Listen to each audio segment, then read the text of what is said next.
तो दोस्तों नमस्कार। मैं अपने YouTube चैनल में आप सभी का स्वागत करती हूँ। बेटी विवाह विदाई गीत अच्छा लगेगा तो लाइक कीजिएगा, नए हैं मेरे चैनल पर तो सब्सक्राइब कीजिएगा और कमेंट में बताइएगा कैसा लगा मेरा गीत।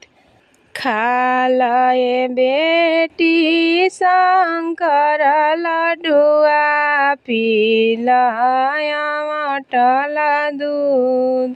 खालाए बेटी शंकर लडुआ पिला मटल दूध। छोरी दानाया माँ के कोरावा जाइबू बड़ी दूर। छोरी दानाया माँ के कोरावा जाइबू बड़ी दूर। नाही खाइब शंकर लडुआ नाही पियब दूध। नाही खाइब शंकर लडुआ नाही पियब दूध।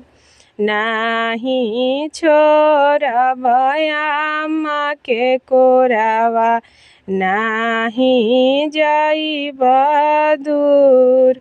नाही छोड़ब आमा के कोरावा नाही जाइब दूर।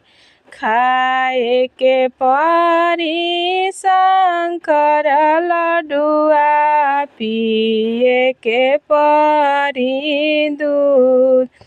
खाए के परी शंकर लडुआ पिए के परी दूध। छोरे के परी आमा के कोरावा जाए के परी दूर। छोरे के परी आमा के कोरावा जाए के परी दूर। इहो रीतिया बावे बेटी बारा निराधार।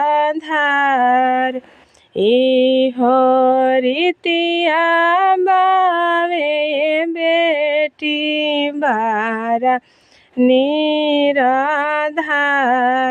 अपनी आंगनवाए बेटी होई है वीरान।